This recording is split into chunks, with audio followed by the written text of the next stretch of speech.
La carta del apóstol Pablo a los Gálatas, capítulo 1.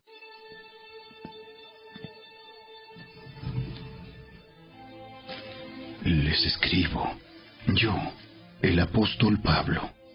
No fui nombrado apóstol por ningún grupo de personas, ni por ninguna autoridad humana, sino por Jesucristo mismo, y por Dios Padre, quien levantó a Jesús de los muertos. Todos los hermanos de este lugar se unen a mí para enviar esta carta que escribo a las iglesias de Galacia. Que Dios Padre y nuestro Señor Jesucristo les concedan gracia y paz. Tal como Dios nuestro Padre lo planeó, Jesús entregó su vida por nuestros pecados para rescatarnos de este mundo de maldad en el que vivimos. A Dios sea toda la gloria, por siempre y para siempre. Amén. Me escandaliza que ustedes estén apartándose tan pronto de Dios, quien los llamó a sí mismo por medio de la amorosa misericordia de Cristo. Están siguiendo un evangelio diferente que aparenta ser la buena noticia, pero no lo es en absoluto. Están siendo engañados por los que a propósito distorsionan la verdad acerca de Cristo. Si alguien, ya sea nosotros o incluso un ángel del cielo, les predica otra buena noticia diferente de la que nosotros les hemos predicado, que le caiga la maldición de Dios. Repito lo que ya hemos dicho. Si alguien predica otra buena noticia distinta de la que ustedes han recibido, que esa persona sea maldita. Queda claro que no es mi intención ganarme el favor de la gente, sino el de Dios. Si mi objetivo fuera agradar a la gente, no sería un siervo de Cristo. Amados hermanos, quiero que entiendan que el mensaje del Evangelio que predico no se basa en un simple razonamiento humano. No recibí mi mensaje de ninguna fuente humana, ni nadie me lo enseñó.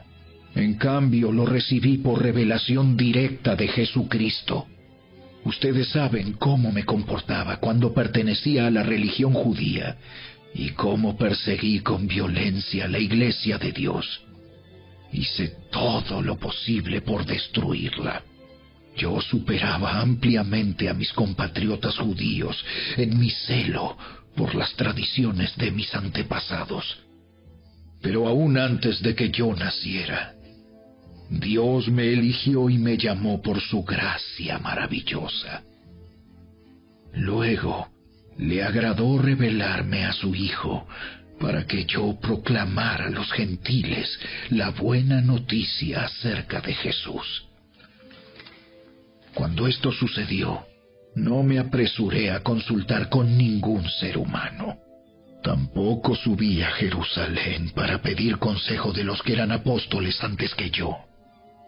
En cambio, me fui a la región de Arabia y después regresé a la ciudad de Damasco. Luego, 3 años más tarde, fui a Jerusalén para conocer a Pedro y me quedé 15 días con él. El único otro apóstol que conocí en esos días fue Santiago, el hermano del Señor. Declaro delante de Dios que no es mentira lo que les escribo. Después de esa visita, me dirigí al norte, a las provincias de Siria y Cilicia, y aún así, las iglesias en Cristo que están en Judea todavía no me conocían personalmente. Todo lo que sabían de mí era lo que la gente decía. El que antes nos perseguía, ahora predica la misma fe que trataba de destruir. Y alababan a Dios por causa de mí.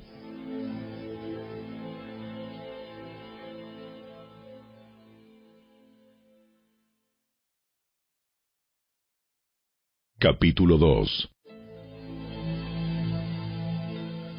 Luego, 14 años más tarde, regresé a Jerusalén esta vez con Bernabé, y Tito también vino. Fui a Jerusalén porque Dios me reveló que debía hacerlo. Durante mi tiempo allí, me reuní en privado con los que eran reconocidos como los dirigentes de la iglesia y les presenté el mensaje que predico a los gentiles. Quería asegurarme de que estábamos de acuerdo, porque temía que todos mis esfuerzos hubieran sido inútiles y que estaba corriendo la carrera en vano. Sin embargo, ellos me respaldaron y ni siquiera exigieron que mi compañero Tito se circuncidara, a pesar de que era griego. Incluso esa cuestión surgió solo a causa de unos supuestos creyentes, en realidad falsos, que se habían infiltrado entre nosotros. Se metieron en secreto para espiarnos y privarnos de la libertad que tenemos en Cristo Jesús, pues querían esclavizarnos y obligarnos a seguir los reglamentos judíos. Pero no nos doblegamos ante ellos, ni por un solo instante. Queríamos preservar la verdad del mensaje del Evangelio para ustedes. Los líderes de la iglesia no tenían nada que agregar a lo que yo predicaba. Dicho sea de paso, su fama de grandes líderes a mí no me afectó para nada, porque Dios no tiene favoritos. Al contrario, ellos comprendieron que Dios me había dado la responsabilidad de predicar el Evangelio a los gentiles, tal como le había dado a Pedro la responsabilidad de predicar a los judíos.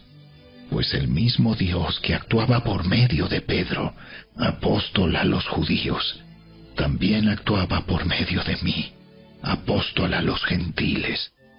De hecho, Santiago, Pedro y Juan, quienes eran considerados pilares de la iglesia, reconocieron el don que Dios me había dado y nos aceptaron a Bernabé y a mí como sus colegas.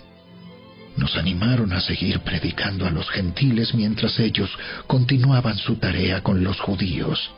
La única sugerencia que hicieron fue que siguiéramos ayudando a los pobres, algo que yo siempre tengo deseos de hacer. Pero cuando Pedro llegó a Antioquía, tuve que enfrentarlo cara a cara, porque él estaba muy equivocado en lo que hacía. Cuando llegó por primera vez, Pedro comía con los creyentes gentiles, quienes no estaban circuncidados. Pero después, cuando llegaron algunos amigos de Santiago, Pedro no quiso comer más con esos gentiles. Tenía miedo a la crítica de los que insistían en la necesidad de la circuncisión. Como resultado, otros creyentes judíos imitaron la hipocresía de Pedro.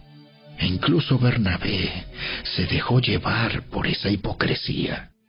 Cuando vi que ellos no seguían la verdad del mensaje del Evangelio, le dije a Pedro delante de todos los demás: si tú, que eres judío de nacimiento, dejaste a un lado las leyes judías y vives como un gentil, ¿por qué ahora tratas de obligar a estos gentiles a seguir las tradiciones judías? Tú y yo somos judíos de nacimiento. No somos pecadores, como los gentiles. Sin embargo, sabemos que una persona es declarada justa ante Dios por la fe en Jesucristo y no por la obediencia a la ley. Y nosotros hemos creído en Cristo Jesús para poder ser declarados justos ante Dios por causa de nuestra fe en Cristo, y no porque hayamos obedecido la ley. Pues nadie jamás será declarado justo ante Dios mediante la obediencia a la ley. Pero supongamos que intentamos ser declarados justos ante Dios por medio de la fe en Cristo, y luego se nos declara culpables por haber abandonado la ley. ¿Acaso esto quiere decir que Cristo nos ha llevado al pecado? Por supuesto que no. Más bien, soy un pecador si vuelvo a construir el viejo sistema de la ley que ya eché abajo. Pues cuando intenté obedecer la ley misma me condenó. Así que morí a la ley. Es decir, dejé de intentar cumplir todas sus exigencias a fin de vivir para Dios.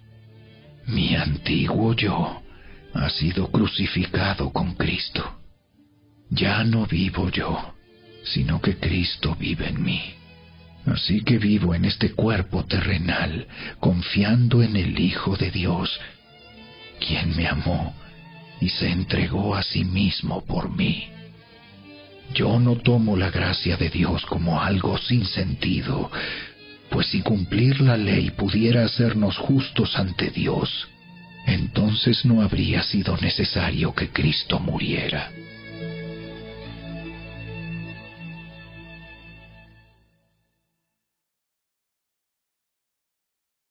Capítulo 3. ¡Ay, Gálatas tontos! ¿Quién los ha hechizado?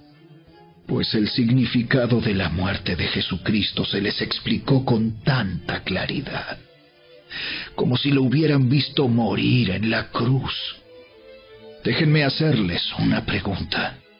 ¿Recibieron al Espíritu Santo por obedecer la ley de Moisés? ¡Claro que no! Recibieron al Espíritu porque creyeron el mensaje que escucharon acerca de Cristo. ¿Será posible que sean tan tontos después de haber comenzado su nueva vida en el Espíritu? ¿Por qué ahora tratan de ser perfectos mediante sus propios esfuerzos? ¿Acaso han pasado por tantas experiencias en vano? No puede ser que no les hayan servido para nada. Vuelvo a preguntarles, ¿acaso Dios les da al Espíritu Santo y hace milagros entre ustedes porque obedecen la ley? Por supuesto que no. Es porque creen el mensaje que oyeron acerca de Cristo. Del mismo modo, Abraham le creyó a Dios y Dios lo consideró justo debido a su fe. Así que los verdaderos hijos de Abraham son los que ponen su fe en Dios. Es más, las Escrituras previeron este tiempo en el que Dios declararía justos a los gentiles por causa de su fe. Dios anunció esa buena noticia a Abraham hace tiempo, cuando le dijo: Todas las naciones serán bendecidas por medio de ti. Así que todos los que ponen su fe en Cristo participan de la misma bendición que recibió Abraham por causa de su fe. Sin embargo, los que dependen de la ley para hacerse justos ante Dios están bajo la maldición de Dios, porque las Escrituras dicen: maldito es todo el que no cumple ni obedece cada uno de los mandatos que están escritos en el libro de la ley de Dios. Queda claro, entonces, que nadie puede hacerse justo ante Dios por tratar de cumplir la ley, ya que las Escrituras dicen: es por medio de la fe que el justo tiene vida. El camino de la fe es muy diferente del camino de la ley, que dice: es mediante la obediencia a la ley que una persona tiene vida. Pero Cristo nos ha rescatado de la maldición dictada en la ley. Cuando fue colgado en la cruz, cargó sobre sí la maldición de nuestras fechorías. Pues está escrito: maldito todo el que es colgado en un madero. Mediante Cristo Jesús, Dios bendijo a los gentiles con la misma bendición que le prometió a Abraham, a fin de que los creyentes pudiéramos recibir por medio de la fe al Espíritu Santo prometido. Amados hermanos, el siguiente es un ejemplo de la vida diaria. Así como nadie puede anular ni modificar un acuerdo irrevocable, tampoco en este caso. Dios ha dado las promesas a Abraham y a su hijo.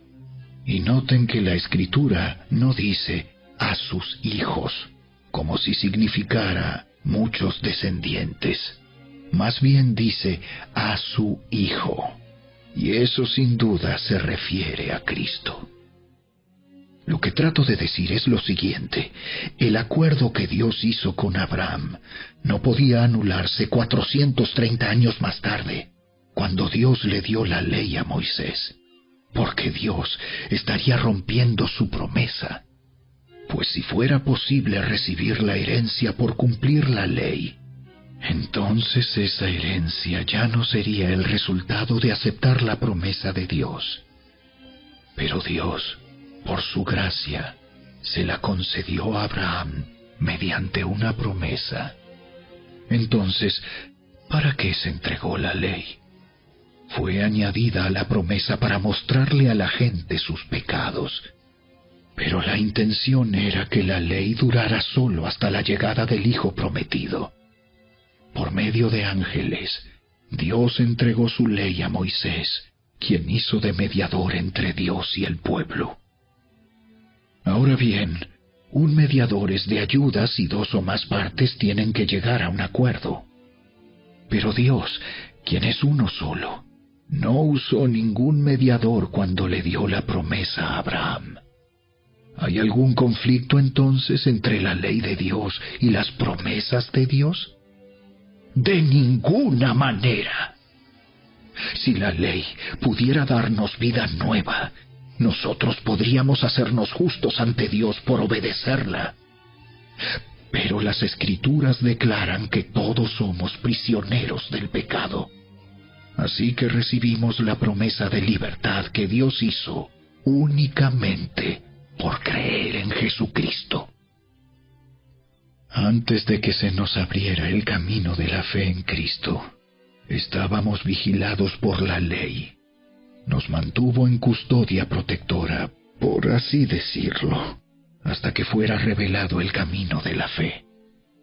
Dicho de otra manera, la ley fue nuestra tutora hasta que vino Cristo. Nos protegió hasta que se nos declarara justos ante Dios por medio de la fe. Y ahora que ha llegado el camino de la fe, ya no necesitamos que la ley sea nuestra tutora, pues todos ustedes son hijos de Dios por la fe en Cristo Jesús, y todos los que fueron unidos a Cristo en el bautismo se han puesto a Cristo como si se pusieran ropa nueva. Ya no hay judío ni gentil, esclavo ni libre, hombre ni mujer, porque todos ustedes son uno en Cristo Jesús. Y ahora que pertenecen a Cristo, son verdaderos hijos de Abraham, son sus herederos, y la promesa de Dios a Abraham les pertenece a ustedes.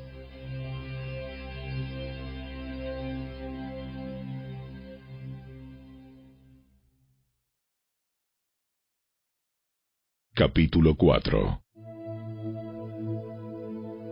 Piénsenlo de la siguiente manera. Si un padre muere y deja una herencia a sus hijos pequeños, esos niños no están en mejor situación que los esclavos hasta que se hagan mayores de edad, aunque son los verdaderos dueños de todas las posesiones de su padre. Tienen que obedecer a sus tutores hasta que cumplan la edad establecida por su padre. Eso mismo sucedía con nosotros antes de que viniera Cristo. Éramos como niños. Éramos esclavos de los principios espirituales básicos de este mundo. Sin embargo, cuando se cumplió el tiempo establecido, Dios envió a su Hijo, nacido de una mujer y sujeto a la ley. Dios lo envió para que comprara la libertad de los que éramos esclavos de la ley, a fin de poder adoptarnos como sus propios hijos. Y debido a que somos sus hijos, Dios envió al Espíritu de su Hijo a nuestro corazón, el cual nos impulsa a exclamar: Abba, Padre. Ahora ya no eres un esclavo, sino un hijo de Dios. Y como eres su hijo, Dios te ha hecho su heredero. Antes de conocer a Dios, ustedes los gentiles eran esclavos de los llamados dioses que ni siquiera existen.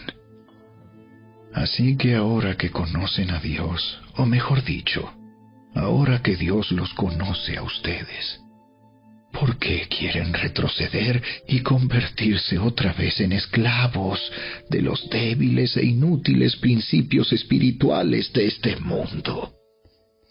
Pretenden ganarse el favor de Dios al cumplir con ciertos días o meses, estaciones o años.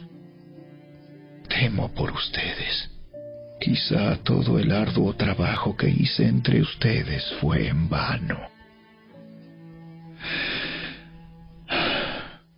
Amados hermanos, les ruego que vivan como yo, libres de esas cosas, pues yo llegué a ser como ustedes, los gentiles, libre de esas leyes. Ustedes no me trataron mal cuando les prediqué por primera vez. Sin duda, recordarán que yo estaba enfermo la primera vez que les llevé la buena noticia. Aunque mi condición los tentaba a no aceptarme, ustedes no me despreciaron ni me rechazaron. Todo lo contrario, me recibieron y me cuidaron como si yo fuera un ángel de Dios o incluso el mismo Cristo Jesús. ¿Dónde ha ido a parar el espíritu de alegría y de gratitud que antes tenían? Estoy seguro de que ustedes se hubieran arrancado los propios ojos para dármelos de haber sido posible. ¿Acaso ahora me volví su enemigo porque les digo la verdad? Esos falsos maestros están muy ansiosos de ganarse el favor de ustedes, pero sus intenciones no son nada buenas. Lo que quieren es aislarlos de mí para que ustedes solo les presten atención a ellos. Si alguien quiere hacer cosas buenas por ustedes, no hay ningún problema, pero que lo haga en todo tiempo, no solo cuando estoy con ustedes. Oh, mis hijos queridos, siento como si volviera a sufrir dolores de parto por ustedes. Y seguirán hasta que Cristo se forme por completo en sus vidas. Desearía estar con ustedes en este momento para poder hablarles en otro tono, pero estando tan lejos, no sé qué más puedo hacer para ayudarlos. Díganme ustedes, los que quieren vivir bajo la ley, ¿saben lo que en realidad dice la ley? Las Escrituras dicen que Abraham tuvo 2 hijos, uno de la mujer esclava y el otro de su esposa, quien había nacido libre. El nacimiento del hijo de la esclava fue el resultado de un intento humano por lograr que se cumpliera la promesa de Dios. Pero el nacimiento del hijo de la libre fue la manera en que Dios cumplió su promesa. Esas 2 mujeres son una ilustración de los 2 pactos de Dios. La primera mujer, Agar, representa el monte Sinaí, donde el pueblo recibió la ley que los hizo esclavos. Y ahora Jerusalén es igual que el monte Sinaí, en Arabia, porque la ciudad y sus hijos viven bajo la esclavitud de la ley. Pero la otra mujer, Sara, representa la Jerusalén celestial. Ella es la mujer libre y es nuestra madre. Como dijo Isaías: Alégrate, oh mujer sin hijos, tú que nunca diste a luz. Ponte a gritar de alegría, tú que nunca tuviste dolores de parto, pues la mujer desolada ahora tiene más hijos que la que vive con su esposo. Y ustedes, amados hermanos, son hijos de la promesa igual que Isaac, pero ahora son perseguidos por los que quieren que cumplan la ley, tal como Ismael, el hijo que nació del esfuerzo humano, persiguió a Isaac. el Hijo que nació por el poder del Espíritu. Pero ¿qué dicen las Escrituras al respecto? Echa fuera a la esclava y a su hijo, porque el hijo de la mujer esclava no compartirá la herencia del hijo de la mujer libre. Así que, amados hermanos, no somos hijos de la mujer esclava, somos hijos de la mujer libre.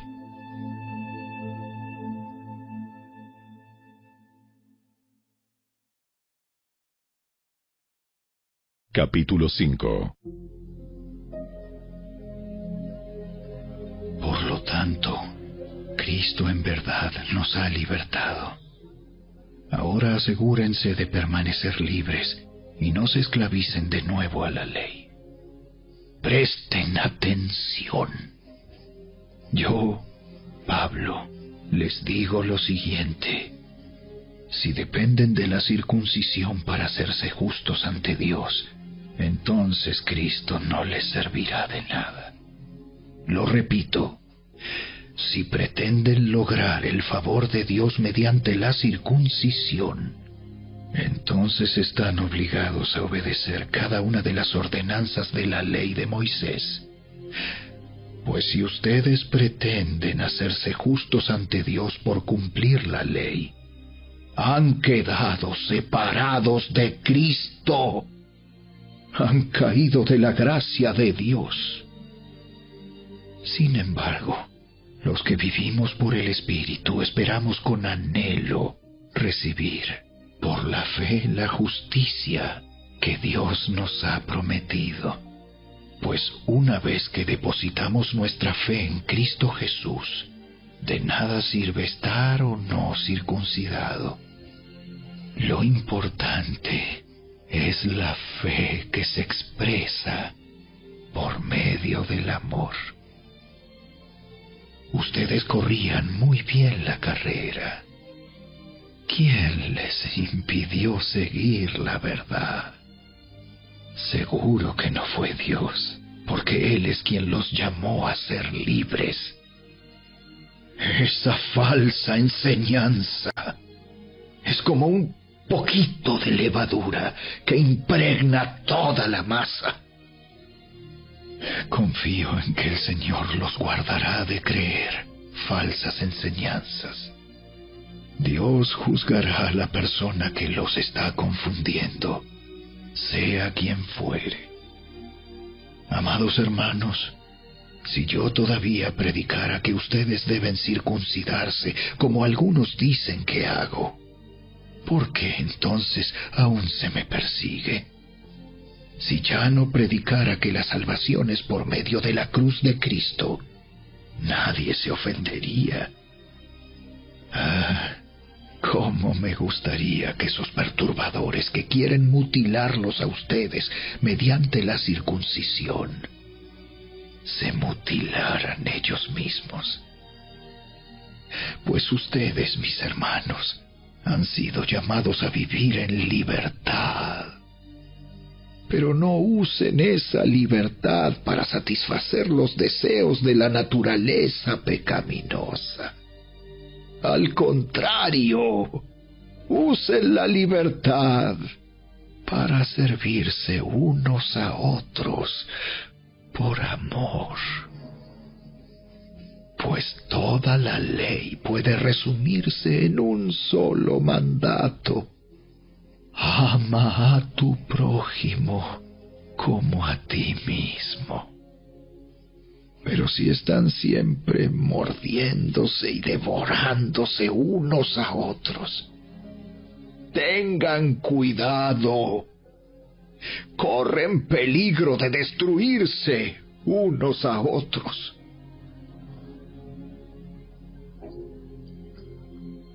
Por eso les digo, dejen que el Espíritu Santo los guíe en la vida. Entonces no se dejarán llevar por los impulsos de la naturaleza pecaminosa. La naturaleza pecaminosa desea hacer el mal, que es precisamente lo contrario de lo que quiere el Espíritu. y el Espíritu nos da deseos que se oponen a lo que desea la naturaleza pecaminosa. Estas dos fuerzas luchan constantemente entre sí. Entonces ustedes no son libres para llevar a cabo sus buenas intenciones. Pero cuando el Espíritu los guía, ya no están obligados a cumplir la ley de Moisés. Cuando ustedes siguen los deseos de la naturaleza pecaminosa, los resultados son más que claros. Inmoralidad sexual, impureza, pasiones sensuales, idolatría, hechicería, hostilidad, peleas, celos, arrebatos de furia, ambición egoísta, discordias, divisiones, envidia, borracheras, fiestas desenfrenadas y otros pecados parecidos. Permítanme repetirles lo que les dije antes. Cualquiera que lleve esa clase de vida no heredará el reino de Dios. En cambio, la clase de fruto que el Espíritu Santo produce en nuestra vida es amor, alegría, paz, paciencia, gentileza, bondad, fidelidad, humildad y control propio. No existen leyes contra esas cosas. Los que pertenecen a Cristo Jesús han clavado en la cruz las pasiones y los deseos de la naturaleza pecaminosa y los han crucificado allí. Ya que vivimos por el Espíritu, sigamos la guía del Espíritu en cada aspecto de nuestra vida. No nos hagamos vanidosos, ni nos provoquemos unos a otros, ni tengamos envidia unos de otros.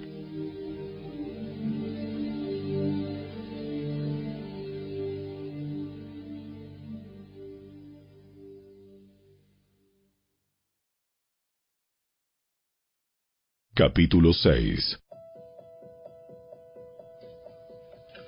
Amados hermanos, si otro creyente está dominado por algún pecado, ustedes, que son espirituales, deberían ayudarlo a volver al camino recto con ternura y humildad.